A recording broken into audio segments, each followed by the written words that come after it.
ఉండి ఎవరైతే కనిపించకుండా ఉన్నాడో వాడిని బయటకు లాగడం తత్వం అంటే. పిచ్చి మాట్లాడగా తత్వం అంటే,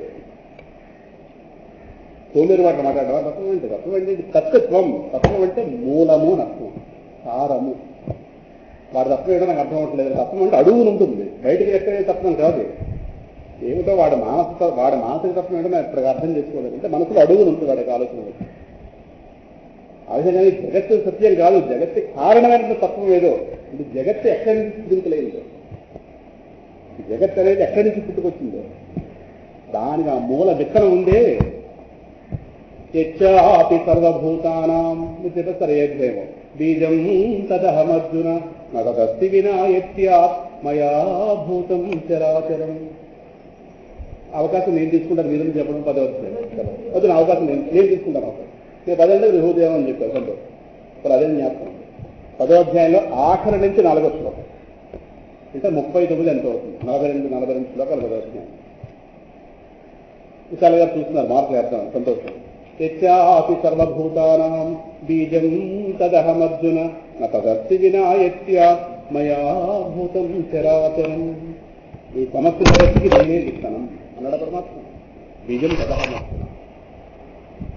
విత్తనం కంటా వేరుగా వృక్షంలో ఏ భాగం ఉండే అవకాశం ఎలా లేదో, ఈ జగత్ అనే వృక్షంలో ఏది కూడా నాకంట వేరుగా ఉండే అవకాశం. ఏమి చెప్పాడండి భగవద్గీత. భగవద్గీత భగవద్గీత ఎక్కడి నుంచి వచ్చింది? సర్వోపనిషదో గావో దోగ్ధ గోపాలం అంతన. ఉపనిషత్తు సర్వ భగవద్గీత. అందువల్ల సదేవ సౌమ్య ఇదమగ్ర ఆసీత్. ఇదమగ్రే సృష్టే ప్రాక్ బిఫోర్ క్రియేషన్ సత్పదార్థం మాత్రమే ఉంది. బంగారు ఆభరణాలన్నీ తయారు కాకముందే ఉంది, బంగారు ముద్దగా ఉంది. అలాగే ఈ జగత్తు మొత్తం తయారు కాకముందు ఈ జగత్తు కారణమైన వస్తువు అది మాత్రమే ఉంది. పిల్లలు పుట్టకముందు ఎవరున్నారు? తల్లిదండ్రులు ఉన్నారు అంతే. తర్వాత వినవరు బయలుదేరారు. అంతేగా ముందు ఎవరున్నారంటే వాళ్ళ వరకు వాళ్ళిద్దరే ఉన్నారు. ఆ విధంగానే ఈ జగత్తు మొత్తానికి, ఈ జగత్తు మొత్తం రాకముందు సృష్టి బిఫోర్ క్రియేషన్, క్రియేటర్ ఓన్లీ. వెంటనే మనకు సందేహం వస్తుందని, కాబట్టి మరి క్రియేటర్ ఉన్నాడు కదా, ఆయన కన్నా వేరే రెండో వస్తువు ఉందా అన్న మాట అడగకుండా ఏకం ఎంత ముక్కుతుందనా, ఏకం ఏవ అద్వితీయం. అది ఏకం గట్టిగానే ఉంది. అద్వితీయం రెండో వస్తువు. అంటే నోరు మూసి సరిపోతుంది. రెండో వస్తువు ఉంటే నష్టం ఏంటి? క్రియేషన్ స్టార్ట్ అయిపోయిందని అర్థం. Creation of what? Universe. Universe అంటే డ్యూయాలిటీ. ఈ డ్యూయాలిటీ లేకపోతే ఏముంది? Non dual. ఏదైతే రెండవ వస్తువు లేని వస్తువు ఏదైతే ఉందో మొత్తం ముద్దగా ఉంది, దాన్ని ఊహించలేదు మనసుతో, ధ్యానించలేదు. రెండవ వస్తువు లేని వస్తువు, రెండవ వస్తువు లేని వస్తువు మనం పొందుతున్నామా లేదా? నిద్రలో పొందుతున్నాం. నిద్రలో ఎందుకు శాంతిగా ఉన్నాం? పిచ్చి వాళ్ళు అదేదో మాట్లాడతానంటే గమనిస్తారేమో ఎప్పుడో ఒకరు. అది పట్టుకోకపోతే మనం రహస్యం పట్టుకోలేదు. యూనివర్స్ క్రియేషన్ ఎక్కడ ఉందంటే మన డీప్ స్లీప్లో ఉంది. అదిగా మహర్షి అది పట్టుకుంది. డీప్ స్లీప్లో మనం వన్గా ఉన్నాం. వన్ పైకి రాగానే వెలుగులోకి రాగానే మెనీనెస్. వీడు వాడు ఇదం అదం రకరకాల first person, second person, third person, fourth person. Deep స్లీప్లోనూ వన్ అండ్ ఓన్లీ వన్. అందుకే శాంతిగా ఉన్నాం. అందుకే ఇంట్లో ఎవరు లేకపోతే బాగుంటుందా? అందరూ ఉంటే అంతే. నిద్రలో ఎందుకు పోవాలి? అది ఎవరు లేడు కనుక. ఎవరు లేకుండా చేసుకోవడానికి పడుకుంటాం. మనకు యాక్సిడెంట్ అయిపోతుంది. World less, body less, mind less. 3 states. Body less, mind less, world less. ఇవన్నీ లెస్లు కనుక పీస్ఫుల్. ఇవన్నీ ప్లస్లు రాగానే పీస్లెస్. అయిపోయిందంటే పైకి రాగానే body full, mind full, world full, peace plus. వెలుగులోకి రాగానే పీస్లెస్, వరల్డ్ నిద్రలో కలగానే పీస్ఫుల్. అంత సింపుల్. ఇవి లెస్లు అయితే అది ఫుల్, ఇవి ఫుల్ అయితే లెస్. అంతే. యూనివర్సల్ ప్రపోర్షనల్ మ్యాథమెటిక్స్ ప్రకారం ఇది పెరిగితే తగ్గుతుంది. మ్యాథమెటిక్స్ చేసుకున్నాం కదా. లేదా A is universally proportional to B అంటే ఏ పెరిగితే బి తగ్గుతుంది, ఏ తగ్గితే బి పెరుగుతుంది. అంతే. ఇంత మ్యాథమెటిక్స్ దాంట్లో అంతా మ్యాథమెటిక్స్ అంతేనా? అంటే కదా యూనివర్సలీ ప్రపోర్షనల్. డైరెక్ట్లీ ప్రపోర్షనల్ కాదు. డైరెక్ట్లీ ప్రపోర్షనల్ అయితే మెరుపులు అందరూ శాంతిగా ఉందాం. అమ్మా ఆశ. అలాగే ఆదివారం క్లాస్ ఎందుకు ఇంకా కూర్చొని కూర్చుంటారు. మేము శాంతిగా ఉంటాం. ఆ యూనివర్సలీ ప్రపోర్షనల్ చెప్పడానికి ఉన్నాం కనుక ఒక వాక్యాన్ని కనుక పట్టి ఇవాళ చెప్పేద్దామని నా భ్రాంతి ఏంటంటే ఇది మొత్తం చెప్పేద్దాం. నాకు పెద్ద భ్రాంతి ఏంటంటే అది అన్ని వేదం పూర్తి చేద్దాం అనుకుంటుంటాం. ఈ భ్రాంతి నాకు ఎప్పుడు వదులుతుందో. ఏకం ఏవ అద్వితీయం, ఏకం, వన్ వితౌట్ సెకండ్, ఉన్నది తానే అయినది ఆ వస్తువు ఎప్పుడు అదే సత్. సత్ అంటే ఏదైతే ఉందో సమస్తానికి ఆధారమైనటువంటి చైతన్యము, సమస్తానికి ఆధారమైనటువంటి జ్ఞానము. ప్రపంచంలో జ్ఞానమయంగా ఉందా లేదా? ప్రపంచంలో ప్రతిదీ జ్ఞానమయంగా ఉంది. మీరు ఇప్పుడు ఎలా కూర్చున్న వెంట ఒక జ్ఞానం, ఏది వింటున్నారనే జ్ఞానం మీకు ఉందా లేదా? వచ్చినా కూర్చుంటారా? అర్ధరహితంగా కూర్చోవడం ఒక జ్ఞానం, వినడం ఒక జ్ఞానం, ఏది వింటున్నాం అనేది ఒక జ్ఞానం. ఈ వినడం వల్ల మనకి జ్ఞానం కలుగుతుందనే జ్ఞానం మీకు ఉంది. చెప్తున్నవాడు ఏం చెప్తున్నాడు? వాడి జ్ఞానం వాడికి ఉంది. ఈ ఏర్పాటుకు ఒక జ్ఞానం ఉంది. ఎంత జ్ఞానం కాదు. ఇవాళ ఆదివారం అనే జ్ఞానం ఉంది, భోజనం టైం అవుతున్న జ్ఞానం వచ్చింది, ఇంట్లో వాళ్ళు ఎదురు చూస్తున్న జ్ఞానం బయలుదేరింది. మరి జ్ఞానాలే, ఏది జ్ఞానం కాదు ప్రపంచంలో. మరి ఇన్ని జ్ఞానాలు ఇక్కడ ఉంటే ఇన్ని జ్ఞానాలకి మూలమైన ఒక జ్ఞానం ఉండాలి అవుతా. దాని పేరు చైతన్యం. సత్, చిత్, ఆనందం అంటాం కదా భగవంతుని. భగవంతుని నిర్వచనం ఏంటి? ఎప్పుడూ ఉండేవాడు, ఉన్నాననే ఎరుకతో ఉండేవాడు, ఆనందమయుడు వాడు భగవంతుడు. ఒక రూపం ఏం లేదు అక్కడ ఏమీ లేదు.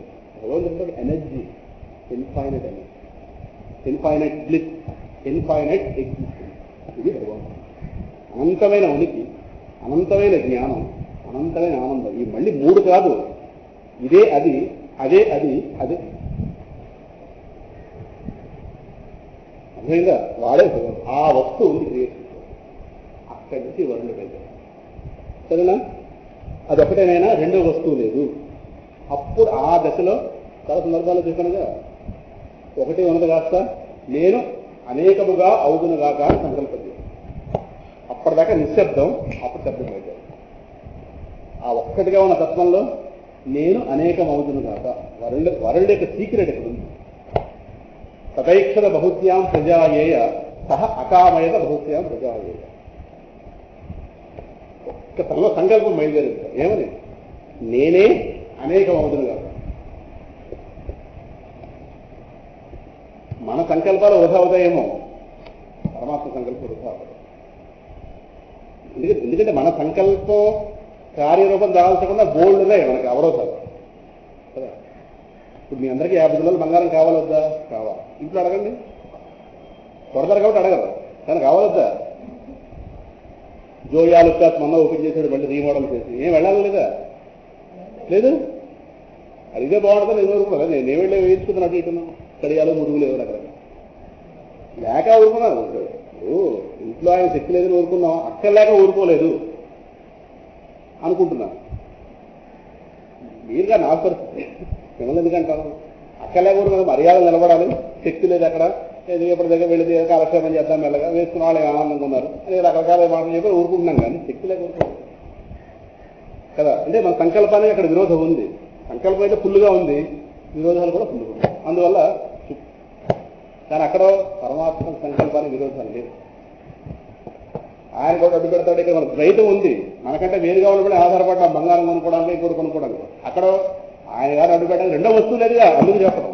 సో సంకల్పం వృధా పోదు. అక్కడ అనేక రోజులు కాక అన్నట్ట సహ అకామయత, సంకల్పం బయలుదేరింది. బహుశ్యాం ప్రజాయేయ, నేను అనేక రోజులు కాదు. వెంటనే సంకల్పం రాగానే వెంటనే యాక్షన్ పెట్టాలిగా. తదైక్షర ఒక్కసారి ఆ కోణంలో చూసేటారు. కొంతమంది చూశారంటారు కదా, కొంతమంది చూస్తే చాలా పని అయిపోతుంది. పెద్దవాళ్ళ దగ్గరికి వెళ్ళి మనం ఏమంటాం, ఈ పని చేసి పెట్టండి అనం. అయ్యా కొంచెం మీరు పక్క చూద్దురు, మీరు మళ్ళీ ఈ పని కోసం అదే రావక్కర్ లేదు అన్నారు. చూస్తాను వాడు ఏమంటాడు, చూస్తాడు అంతే, ఓ చింతేనా అని మున్సిపల్ కార్పొరేషన్ చైర్మన్ గారు ఫోన్ కొడతాడు. రేపటికి ఈ పని పెండింగ్ లో ఉండకూడదు, ఉంటే ట్రాన్స్ఫర్ ఆర్డర్ టేబుల్ మీద ఉంటుంది. వేరే చెప్పక్కర్లేదు, ఇంకా అన్ని చెప్పరు. ప్రైమ్ మినిస్టర్ గారికి పని చెప్తే దానికి అర్థం ఏముంది. అలాగే ఇది ఆయన మాస్టర్ వచ్చారు, చిన్నప్పుడు ఆయన గారికి బోధించిన మాస్టర్ నరేంద్ర మోడీ గారి దగ్గరికి వెళ్ళారు. సరే ఈ పని ఉందని, మాస్టర్ ఈ పని మీద అయితే మళ్ళీ మీరు రావచ్చు, మిమ్మల్ని అనవసరంగా శ్రమ పెట్టారు అంతే. ఆ పని అంతసేపు ఎన్ని ఫోన్లు వెళ్ళాలో అన్ని ఫోన్లు వెళ్తాయి, ఏం జరగాలో జరుగుతుంది, అది అవుతుంది కదా. మా ఊరికి ట్రైన్ సౌకర్యం లేదు, సరైన ట్రైన్లు లేవు, 2-3 ట్రైన్లు వేస్తే బాగుంటుంది. వాళ్ళు మాస్టర్ 2-3 ట్రైన్లు ఇలా వేస్తే బాగుంటుంది లిస్ట్ ఇచ్చారనుకోండి. మాస్టర్ మళ్ళీ మీరు దీని రావట్లేదు, రైల్వే మినిస్టర్ పిలుస్తారు. మన రేపు పేపర్లో ఉదయం మీరు చూడండి, 2 రైళ్ళు అనౌన్స్ పాసింజర్ ఒకటేసాం, ఫాస్ట్ పాసింజర్ ఒకటేసాం, ఎక్స్ప్రెస్ స్టాప్లు కూడా ఇస్తాం. మాస్టర్ ఇంటి ముందు స్టాప్ పెడతారు వాళ్ళు. పెద్ద విషయం ఏం కదా దేవింది, మన స్థాయిలో మన పెద్ద విషయం ఏమి కొన్ని ఉన్నాయో ఆయన స్థాయి అదేం కాదు అది. ఆ విధంగానే సదైక్షత అంటే ఆయన ఆ పరిమితి చూశాడు అంతే. ఈయన వెళ్ళి అక్కడ రైలు పట్టాలు వేయడం చూస్తాడా? ఆయన చూస్తే ఆయన నరేంద్ర మోడీ ఎందుకు అవుతాడైనా కింద ఉన్నారుగా అధికారులు బాగా. అలాగే ఆ అనంత తత్వం, ఉన్నది తానైన తత్వం ఒక్కసారి చూసిందిట ఆ యాంగిల్ నుంచి. బయలుదేరిపోయి ఎంతమంది కాదు, ఎలా బయలుదేరని చెప్తారు. వెంటనే ముందు సంకల్పించి జగత్తుకి కారణమైనటువంటి 3 తత్వాలను తయారు చేసింది. ఒకటి తేజస్సుని, అగ్నిని తయారు చేసింది. ఆ తేజస్సు ఏం చేసి సంకల్పించి ముందు తేజస్సుని సృష్టించాడు. ఆ తేజస్సు ఏంటంటే తాను సంకల్పించి తన నుంచి నీటిని సృజించింది. ఆ నీళ్లు కాస్త వాటి నుంచి సంకల్పంతో అన్నాన్ని సృజించింది, అంటే భూమిని సృజించింది. అంటే 3 వెళ్ళారే, తేజస్సు, నీరు, భూమి అనే 3 భూతాలు వెళ్ళారు. అంటే ప్రధానంగా 3 భూతాలు చెప్తారు, మిగతా 2 కూడా సూక్ష్మం. వాయువు, ఆకాశం సూక్ష్మం. ఈ 3 భూతాల రూపాలు ఉన్నాయి. భూమికి రూపం ఉంది, అగ్నికి రూపం కంటికి తెలుస్తోంది, అలాగే నీళ్లు కూడా కంటికి తెలుస్తున్నాయి. ఈ 3 చెప్తారంటే మిగతా 2 కూడా ఉన్నాయని అర్థం. అందువల్ల పరమాత్మ నుంచి పంచమహాభూతాలు, ఆకాశం, ఆకాశం నుంచి వాయువు, వాయువు నుంచి అగ్ని, అగ్ని నుంచి నీరు, నీటి నుంచి జలం, భూమి. పంచమహాభూతుల పాదలో ఆయన గారు అనుకుంటే ఇవ్వండి. శంకరాచార్యులు గారు అనుకుంటేనే తెల్లారు లేచేసరికి పూర్ణానది వాళ్ళ అమ్మ దగ్గర ఇంటికి వచ్చింది. ఏంటి ఇంతరాచార్యులు గారు అనుకుంటేనే నది దూరంగా ఉండేది, అమ్మ ఇబ్బంది పడి నీళ్లు తెచ్చుకోవడానికి. ఆయన నమస్కారం పెట్టంటే పూర్ణానదికి. అమ్మగారు దూరం రాలేకపోతున్నారు, కొంచెం ఆలోచించండి. అలాగే శంకర పడుకోని తెల్లారు లేచి చూడండి. తెల్లారు లేచారు ఇంటి గుమ్మది నీరు వచ్చింది. ఇప్పుడు రుచే ఎంత చేస్తే రుచులకు రుచి. జగత్కారణ వస్తువుకి పంచమహాభూతాలు పుట్టించడం ఏపాటిది కదా కదా. మీ సంకల్పానికి శక్తి ఉందే. ఇంత చెప్పింది ఆదివారం గుమ్మంది అడగాలి మర్చిపోవాలనుకుంటున్నారా లేదా? అయ్యో మర్చిపోతారు. మీ సంకల్పానికి అంత శక్తి ఉంది. ఒక్క అక్షరం ఏమి విన్నవాళ్ళ ఉంటారు ఇంటికి వెళ్ళిన తర్వాత. Simple, black board clean. మీకే అంత శక్తి ఉంది పరమాత్మ. ఒక్క మాట తిరిగి మళ్ళీ మీ ఇంటికి వచ్చి అడిగితే అతను ఎవరైనా అడుగుతారు. అయిపోయింది. అంటే ఏది ఎప్పటికప్పుడు మెమొరీలా వరల్డ్ మెమొరీ ఫుల్. 3 భూతాలు ఏర్పడ్డాయి. ఏర్పడిన తర్వాత వాటికి ప్రాణులు ఏర్పడ్డాయి. 4 రకాల ప్రాణులు: అండజములు, జీవజములు, వేదజములు, ఉద్భిజ్జములు అనేటటువంటి 4 రకాల ప్రాణులు. ఏవో కాదు, గుడ్డు నుంచి పుట్టేవి, ఒక ప్రాణి నుంచి ప్రాణి రూపంలో పుట్టేవి, భూమిని చీల్చుకుని పుట్టేవి, ప్రాణులకే చెమటలోంచి పుట్టేవి. అండజములు, కోడి గుడ్డు నుంచి పుడుతుంది. డైరెక్ట్ కోడి నుంచి కోడి రాదు, కోడి నుంచి గుడ్డు వస్తుంది, గుడ్లు లేదు. మనిషి నుంచి మనిషి గుడ్డు రూపంలో రాడు, మనిషి నుంచి మనిషి రూపంలో వస్తాడు. వీడిని జీవజములు అంటారు. అది ఇందాక అండజము, ఇది జీవజము. మనందరం కూడా మనిషి రూపంలో, మనుషుల నుంచి డైరెక్ట్ మనిషి రూపంలోనే వచ్చాం. రూపం మార్చుకున్నారు. మన తల నుంచి అయితే చెమటలోంచి పుడతాయి వేదజములు. పేలు ఇవన్నీ పేలు పుట్టిగా చెమటలోంచి పుడతాయి. అది పేలు ఎక్కడ కూడా పుట్టాలిగా, ఎవరో తల్ల పుడతాయి. ముఖ్యంగా ఈ స్కూల్లో పిల్లలు కలిసినాడు ఈ పేర్లు వచ్చేస్తున్నాయి. అదే స్కూల్కి వెళ్ళి వచ్చాక ఈ పేరు తీయడం ఎక్కువ కావాలండి. జనం పడ్డాం అలాగే బురద అంటాను. బురద అని చుట్టూ ఎక్కువ పెరగించేవారు కాదు. పేరు అంటే తీసుకుంటాం. అక్కడ ఆ వయసులో ఆటలు మాటలు వాళ్ళు అక్కడ హాస్టల్స్లో ఉంటారు పిల్లలు. బీసీ హాస్టల్, ఎస్సీ హాస్టల్ అక్కడ శుభ్రాలు అంత మాత్రం ఉంటాయి. వాడి పేరుని ఏమో ఉండదు. అది పేరు ఎగురుతాయి. తయారయ్యే ప్రొడక్షన్ యూనిట్ వాడు విహార స్థలం మన తలకాయ. ఇంటికి రాగా దురద ఎలా గోక్కుంటుంటే ఇంట్లో జీవాడిని పెట్టి మొత్తం ఇలాగా ఒకవైపు ఎవరు ఈవిడ పట్టుకుని ఒకవైపు ఆవిడ పట్టుకు మొత్తం చిత్తాంతా చేసి అక్కడే 4 రోజులు పడండి. అవస్థలు పడ్డా ఆ తీసుకుంటే ముట్టిగానే ముట్టించి ఇలా ముట్టిగానే ముట్టించేవారు పెళ్లి చేయడం. సుఖపడలేదు బ్రతుకులు ఎప్పుడు. ఏమో మీరు సుఖపడ్డా నాకన్నా. మొత్తం మీద అలాగే ఉద్భిజ్జములు, భూమిని చీల్చుకుని పుడతాయి మొక్కలు. 4 రకాలుగా రుచులు ఊహించారు. ఈ 4 రకాలు కూడా ప్రాణులు కూడా ఆ పంచమహాభూతాల నుంచి పుట్టే. ఈ మూడిని అంటే మొత్తం 5 అయినా సరే ఈ 3ని ప్రధానంగా చెప్తారు: తేజస్సు, జలము, భూమి. వీటిని వైదిక భాషలో ఏమంటారంటే తేజోబన్నములు అంటారు.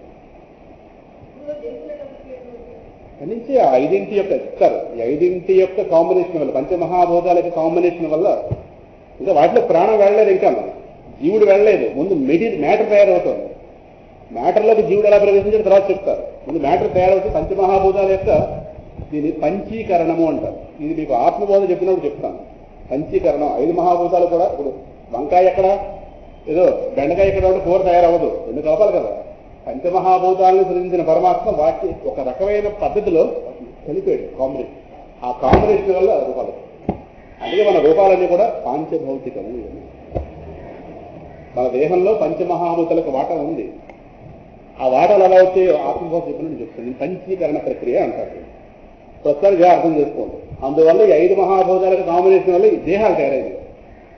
ఈ 4 రకాల దేహాలు అర్థమైంది. ఇప్పుడు చెప్పుకున్నాం కదా, వీటిని తేజోబన్నములు అంటారు. ఈ మూడు భూతాలని కూడా తేజస్సు, అప్పు అంటే జలము, అన్నము అంటే భూమి నుంచి పుట్టింది. అప్పు, అన్నము ఈ రెండింటికి లోటు లేకుండా చేసేవాడు అప్పన్న వరాహస్వామి. వరాహస్వామి దయవల్ల తిండికి నీటికి లోటు ఉండదు. నృసింహస్వామి దయవల్ల తేజస్సు అంటే జ్ఞానానికి లోటు ఉండదు. మనిషికి ఉన్నంతకాలం కూడా అన్నపానాలకు లోటు ఉండకూడదు. బుద్ధికి ఆత్మజ్ఞానానికి లోటు ఉండకూడదు. బుద్ధికి భగవజ్ఞానం ఉండాలి, దేహానికి అన్నపానాలకి నిండుగా ఉండాలి. జగన్ మనిషి కావాలి ఉన్నంతకాలం. ప్రతి మనిషి వెంటనే కోరుకున్నది ఏంటి? తాగడానికి నీళ్లు అంటే కదా. ఎవరింటికి వెళ్ళగానే ఏమడుగుతాం, నీకు ఎంత బంగాళంలో ఏం చేయాలని చూపించాం, ముందు అన్నం పెట్టరా బాబు. అయితే ముందు వెళ్ళి వెళ్ళగానే గ్లాసు మజ్జిగ లేదు మంచినీళ్ళు, అమ్మా అన్నం వడ్డించే అంటారు. ఈ రెండయ్యాక అప్పుడు వీరవాత్యం. చీరలు చూడడానికి రోగుకుండాలిగా. ఇప్పుడు ఆ చీరలు చూడడానికి తెలిసింది ఆవిడ ఊరు కరెక్టే. కానీ వెళ్ళగా నీరసం పద్నాశలు దిగి వెళ్ళిన తర్వాత చీరలు పెడితే పురాణం పెడితే ఎక్కడ అవుతుంది? ముందు అన్నం పెట్టాలి. దాని ముందు గుమ్మలు అడుగు పెట్టడానికి కొంచెం ఐసు పట్టాలి. అందువల్ల తేజోబన్నములు అంటారు ఈ మూడింటిని. ఈ తేజోబన్నములు సృజించినటువంటి ఆ పరమాత్మ అంటే ఆ అఖండ వస్తువు ఉంది పరమాత్మ. ఇప్పుడు మ్యాటర్ రెడీ అయిపోయింది, వాటిలోకి ఎనర్జీ ప్రవేశించాలొద్దా, వాడు కదలాలా వద్దా? అప్పుడు వెంటనే సంకల్పం చేశాడు. బ్యూటిఫుల్ బ్యూటిఫుల్ బ్యూటిఫుల్ బ్యూటిఫుల్ అలా పదార్థాలు తయారు చేసేట వాటిలోకి జీవుడుగా ప్రవేశించాలిగా. ఆ నామరూపాల్లోకి అనేన జీవేన ఆత్మన అనుప్రవిశ్య నామరూపే వ్యాపరవాలి. కానీ ఆ మ్యాటర్ ఏదైతే ఉందో ఆ మ్యాటర్తో రూపాలు తయారు చేశాడు. ఆ రూపాలకు ఒక్కసారి ప్రతిబింబించగానే ఒక్కొక్క సూర్యుడు కిరణాలు కాస్త భూమికి వచ్చినట్టుగా ఊహించండి. అలాగా ఆ అనంతమైన పరమాత్మ నుంచి అఖండమైన కిరణాలు ఆ అఖండ రూపాలని పడగానే ఒక్కొక్క కిరణం వెళ్ళి ఒక్కొక్క నామరూపాన్ని పట్టుకుని ఇదే నేను అని కూడా ప్రారంభించింది. అలా అయితే మనందరం సిద్ధమయ్యాడు. ఇప్పుడు చెప్పండి, మనందరం ఒకటా వేరా?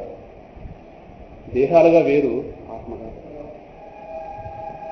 ఆ కిరణం వెళ్ళి ఏ కిరణం వెళ్ళి ఆ రూపమే పడిందో ఆ పడిన రూపం ఏదైతే ఉందో అదే నేను కూడా ప్రారంభించింది. అనేన జీవేన ఆత్మన అనేక మంది జీవులుగా తానే ఆత్మన అనుప్రవిశ్య ఆ మ్యాటర్లోకి ప్రవేశించి నామరూపే వ్యాకరణ నామరూపాలను విస్తరింపజేస్తాడు. విస్తరింపజేయడం అంటే ఆ నామరూపాలని స్ట్రెంత్ పెట్టుకొచ్చాడు.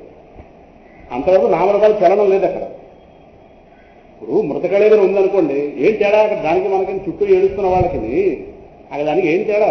ప్రాణం లేదా? ప్రాణం వాడికి ఉంది, ఎదురు లేదు. ప్రాణం తీసుకునేవాడు అక్కడ లేదు. పట్టుడు ప్రాణం లేదు. ఒక మాట అంటాం ప్రాణం పోయింది. ప్రాణం పోవడం కాదు, ప్రాణం తీసుకునేవాడు. ప్రాణం తీసుకునేవాడు పోయాడు కనుక ప్రాణం పోయింది. సపోజ్ ప్రాణం పోయిన మాట సత్యం అయితే వాడు ప్రాణం పెట్టండి లేస్తాడేమో, చేస్తాడా? ఆక్సిజన్ సిలిండర్ పెట్టండి అంటే పోతున్న వాళ్ళందరూ ఆక్సిజన్ సిలిండర్ పెట్టుకునే శక్తి లేకపోతున్నారా? టాటా బిర్లా పోతారా? అలా అయితే ఆక్సిజన్ సిలిండర్ పెట్టి ఈ రోజు దాకా పెట్టుకుంటారు. అసలు ఆక్సిజన్ తయారు చేసి కంపెనీ వాడు పోతున్నాడా లేదా? అడుగు పోతున్నారు. సిలిండర్ పెట్టి కూర్చోవచ్చుగా? కుదరదు. లోపల జీవుడు అనేవాడు ఒకడు ఉంటే వాడి దేహాన్ని నడుపుకోవడానికి ప్రాణం కావాలి. ప్రాణం స్వతంత్రం కాదు, జీవుడు స్వతంత్రం. మీరు స్కూటర్ మీద కూర్చుని పెట్రోల్ వేయించుకుంటారా? మీ స్కూటర్ దానంతరాలు పెట్రోల్ ఎందుకు వచ్చేస్తుందా? ఏమో మా స్కూటర్లో వెళ్ళదు. నేను దాని మీద కూర్చుంటేనే గొంతుకు తీసుకెళ్తే ఎంత పెట్రోల్ చెప్తే వేయించుకుంటాను. నువ్వు వెళ్ళొచ్చి పెట్రోల్ ఎందుకు వచ్చాయంటే ఏదో కూడవుతుందా? దేహంలోకి ప్రాణం తరంతరం వెళ్ళలేదు. దేహంలోకి ప్రాణం పంపించినా దేహం లేవలేదు. ఆ దేహాన్ని వాడుకునేవాడు ఉన్నాడుగా, వాడు నేను బయటకు పోయాను మరణం పేరుతో. అక్కడ ఏం మిగిలింది? మృతకలేదు. సో ప్రాణం కాదు అక్కడ, జీవుడు. సో ఇప్పుడు ఏం కావాలి? ఆ చదవాలంటే జీవత్వం కావాలి అన్నం. ఆ దేహాన్ని మ్యాటర్ని కలపడానికి ఎనర్జీ ప్రవేశించాలి. ఎవరు ఎనర్జీ? ఆయనే. ముందు మ్యాటర్ తయారు చేశాడు, మ్యాటర్ తలను తయారు చేశాడు, ఇప్పుడు ఎనర్జీ దానిలో ప్రవేశపెట్టాలి. ఆ ఎనర్జీ ఎలాగా? కానీ అఖండ అనంతమైన కిరణాలు, అనంతమైన నామరూపాల మీద అనంతమైన కిరణాలుగా ప్రసరించగానే ఒక్కొక్క కిరణం వెళ్ళి ఒక్కొక్క నామరూపాన్ని పట్టుకుని ఈ నామరూపమే నేను, నేను శారద గారు అని ఈవిడ బయలుదేరు, నేను దేవి ఒకరు బయలుదేరు, నేను రోహిత్ మాత్రమే అని ఈ బయలుదేరు. మొత్తం ఇన్ని వేల కిరణాలు భూమికి వస్తున్నాయి. మా ఇంటి మీద పడ్డ కిరణాలు ఈ ఇంటి మాత్రమే నేను ఆ కిరణం అనుకుంటే, ఆయన ఇంటి మీద పడ్డ కిరణాలు ఆ ఇల్లు మాత్రమే ఆయన ఆ కిరణం అనుకుంటే సూర్యుడు నవ్వుతాడు. వెరుగాళ్ళారా మీరు అందరూ మాకు చెందినవారు. నేను ఒక్కసారి లాగేశాను అనుకోండి, ఎక్కడున్నా ఇల్లు లాగిండు అని ఆయన నవ్వాలి. కానీ భ్రాంతి కొద్దీ, ఎందుకంటే జగత్తుని విస్తరించే ఉద్దేశంతో ఉన్నాడుగా. జగత్తు విస్తరించాలంటే ఏముండాలి చెప్పండి? ఇప్పుడు ఇప్పటిదాకా డ్యూయాలిటీ లేదు, ఒకే వస్తువు ఉంది. మీరు నేను కనుక్కోవాలంటే ఏంటి రావాలి? మీరు వేరు నేను వేరు అనుకోవాలి, అంతేనా? కనుక్కోవడం జరగాలంటే ఏం జరగాలి? మీరు నేను ఆత్మజ్ఞానం ఉంటే రమణ మహర్షి గారు చక్రవర్తి కనుక్కుంటారా? ఏం నేను ఎక్కడ వెళ్ళలేదు. అక్కడ రోహిత్ నవ్వుతున్నాడు, అక్కడ ప్రహ్లాదు ఉంది, అక్కడ ఆచార్యుల వారిని, ఇక్కడ శంకర రమణ మహర్షి గారిని పెట్టి ముగ్గురు కనుక్కుంటారా? మనం హాయిగలలో కొట్టుకుంటున్నాం. వాళ్ళు ఎందుకు కొట్టుకోరు? వాళ్ళు ముగ్గురుగా ఉన్నా మూడు ఒకటే జ్ఞానం వాళ్ళకుంది. మనకు పేచీలు పేచీలు పేచీలు పేచీలు ఏం వేరనుకుంటున్నాం కదా. ఎందుకు వచ్చింది వేరు భావన? ఏ దేహంలో ఉన్నవాడు ఆ దేహమే కాదనుకుంటున్నాడు కదా. వాస్తవమా? కాదు. ఆ దేహం మీద పడేటువంటి ఆత్మకిరణం ఏదైతే ఆత్మకిరణం నేను, అదే ఆత్మకిరణం అక్కడ ఉంది. ఆత్మకోణంలో చూస్తే మనందరూ ఒకటే. కానీ ఆ దేహభావం వచ్చిందే నామరూపే వ్యాకరమాణి అంటే అది. ఆ నామరూపాత్మక దేహం ఉంటుంది కదా, ఆ దేహాన్ని పట్టుకుని ఊరేగడం కాదు. సో ఈ ప్రపంచంలో నడాలంటే ఏం చేయాలి? ద్వైతము లేని కూడా ద్వైతాన్ని సృష్టించాలి. ఆయన గారు పెట్టిన గంట ఇది. పెట్టడం అది గంట, బ్రహ్మాండాన్ని గంట పెట్టారు. ఒకటిలో అనేకాన్ని క్రియేట్ చేయాలి. అనేకం అనుకుంటున్నాం కనుక గింజుకుపోతున్నాం, కొట్టుకున్న పరిమిత భావాలు. వాడిని చూసి వీడు పడలేక, వీడు చూసి వాడు సహించుకోలేక, అసహ్యాలు, జలసి, క్రోధం, పంపుకోవడాలు, కొట్టుకోవడం దేనికి వెళ్ళింది? వేరనుకుంటున్నాను. అందుకే నాయన నీకు ఆధారం ఎవడో చూడరా అని చెప్పి తను చూస్తే వాడెవడో, వాడు అక్కడే ఉన్నాడు, వాడు వాడే, వాడు వాడే. నేను కిరణాన్ని పట్టుకుంటే మరో కిరణం వేరనుకుంటాను, సూర్యుని పట్టుకుంటే వాడే అది కిరణాలు, అదే జ్ఞానం. అది చెప్తున్నాను మహా. ఇంటికి వెళ్ళాలి కదా, ఇంటికి వెళ్ళిపోదాం. ఈ దేహాలకు ఇల్లు చోటు ఉన్నాయి కదా, ఈ దేహాలు ఇంటికి పంపిస్తాం, తీసుకెళ్ళాము జాగ్రత్త. కనుక ఈ నామరూపాలు ఏవైతే ఉన్నాయో ఈ నామరూపాలను విస్తరింపజేస్తాయి. విస్తరింపజేయటమంటే ఇప్పుడు ఎప్పుడైతే ఈ నామరూపాలు ఏమనుకుంటున్నానో దీనిగానే బతుకుతాను, చివరికి చచ్చిపోతుంది నేను చచ్చిపోతాను అనుకుంటా అజ్ఞానం మిగిలిందా లేదా? ఈ అజ్ఞానం వాళ్ళ దేహం తప్పదు. అయితే ఈ నామరూపం మరో నామరూపానికి స్వాగతం. స్వాగతం ఉందా లేదా? పెళ్లిదరి సుస్వాగతం గానాన్ని పెడుతుంటారు. మరణము మరొక కొత్త దేహానికి సుస్వాగతం. నామరూపాలు విస్తరించాయి. అనుకుంటున్నాం ఈ దేహంగా వెళ్ళిపోతే మళ్ళీ రావని, బ్రహ్మాండంగా తిరిగి వస్తాం. అజ్ఞానం మిగిలి ఉంటుంది. ఏ అజ్ఞానం? ఆ దేహమే నేను అనుకున్న అజ్ఞానం మిగిలి ఉంటే బ్రహ్మాండంగా బ్యాండ్ మేళాలతో, భజంత్రిలతో దేశంలో ఉన్నటువంటి మొత్తం ట్రూప్ ఆర్టిస్టులు అందరూ వచ్చి బ్యాండ్ వాడిస్తుంటే తిరిగి మళ్ళీ కొత్త దేహంలో వస్తాయి. సందేహం లేదు. అదో జ్ఞానం పొందేదాకా ఈ తిరుగులాట ఆగదు. అందువల్ల ఆ పరమాత్మే ఇంతమంది జీవకోటిగా ఇన్ని నామరూపాల మీద పడి ఈ నామరూపాలు విస్తరించింది, భ్రాంతిలో పడింది. ఇదే గోపికలతో ఒక్కో గోపికతో ఒక్కో కృష్ణుడు అంటూ ఉంది. మధ్యలో ఒకడు ఉన్నాడా వేరే లేదు, వాడు అఖండ పరబ్రహ్మ. ఒక్కో గోపికతో ఒక కృష్ణుడు ఉన్నాడే, వాళ్ళే జీవకో. అయితే ఇదే రాత్రులు. ఉపనిషత్తుకి రాత్రులకు సంబంధం ఏంటి? అసలు దేని సంబంధం లేదు చెప్పండి. ప్రపంచంలో ప్రతిదీ ఒక వస్తువుతో సమన్వయం చేయబడింది. అదే ఆత్మ. వచ్చే వారం శ్వేతయ్య గారు ఇంకా ఏం చెప్పారు? చాలా రహస్యాలు చెప్పారు. కొత్త యోగాఖ్యానం 3 నెలలు పడుతుందేమో, చూద్దాం ఏం జరుగుతుంది. అసలు వచ్చే వారం నుంచి నాకు పెద్ద భ్రాంతి. మీకు ఆత్మబోధ ప్రారంభించుద్దాం. ఇదొకటి పూర్తయితేగా ఆత్మబోధ. మన తదుపరి సబ్జెక్ట్ ఏంటంటే ఆత్మబోధ. ఆచార్యుల వారి యొక్క ఉత్కృష్టమైన గ్రంథం ఆత్మబోధ, తత్వబోధ, వాక్యవృత్తి, సరేనా? ఇంకా దృగ్దృశ్య వివేకం. ఆచార్యుల వరకు ప్రకరణ గ్రంథాలు. ఎవరైనా సంప్రదాయవాదులు ఎదురండి మేము ఆత్మబోధ విన్నామండి అని చెప్పండి, వాళ్ళు లేచి నిలబడతారు. అంత ఉత్కృష్టమైన స్తోత్రం. స్తోత్రం కాదు, బోధ, స్వరూప బోధ. బ్యూటిఫుల్ ఉదాహరణతో ఆచార్య వారు ఎగ్జాంపుల్ ఇస్తారు. భ్రాంతిని ఎగరగొడతారు మహానుభావుడు. అలాగే ఇందాక 5 శ్లోకాల్లో ఎగరగొట్టారో అటువంటి కార్యక్రమం ఆత్మబోధ రూపంలో మనమేంటో మనకు చెప్పే, మనం ఆత్మగా మనకి ఆత్మగా మనల్ని బోధించేది, మనకు బోధ అందించేటువంటి ఒక స్తోత్రం ఇది. 68 శ్లోకాలు, 100 కాదు, 68 శ్లోకాలతో ఉన్నది ఇది. ఇది పూర్తయ్యాక నెక్స్ట్ సిలబస్ ఏంటో చెప్పుకోవాలి కదా, రాబోయే సినిమాలు చెప్తుంటారు కదా, అలాగే రాబోయే టాపిక్ ఏంటో ఇది ఆచార్య వారికి చెప్తుంది. అలాగే మనం అనుకున్నట్టుగా ఈ నెలాఖరులో అది 1వ తారీఖు నుంచి భాగవతం అన్నాం కదా, అది లేదు. 7వ తారీఖు నుంచి భీష్మేకాదశి నాడు నుంచి ప్రారంభించాం. కొన్ని పనులు ఉన్నాయి. 7వ తారీఖు భీష్మేకాదశి.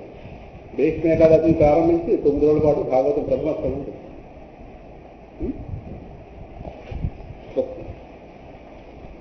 స్వస్తి ప్రజాభ్యః పరిపాలయంతాం న్యాయేన మార్గేణ మహీం మహీషా. దొరక రాలేదు కదా. గో బ్రాహ్మణేభ్యో శుభమస్తు నిత్యం లోకాః సమస్తాః సుఖినో భవంతు. ఎక్కడ కూడా మర్చిపోకండి, మీకు చెప్పలేము, ఓపిక తగ్గిపోతుంది. జ్ఞాపకం పెట్టుకుని ఆత్మగాలు నిలబడే ప్రయత్నించి. నేను రోజున క్షత్రియ కళ్యాణ మండపంలో సత్సంగం బాగా ప్రారంభమైంది. అక్కడ రాగలిగే వాళ్ళు శనివారం పూట, ప్రస్తుతానికి వారం 1 రోజు 2 రోజుల చేత ఆలోచనతో ఉన్నారు అక్కడ వాళ్ళు. అలా అయితే శుక్రవారం శనివారం కూడా అవుతుంది. ప్రస్తుతానికి శనివారం ఉదయం 11 నుండి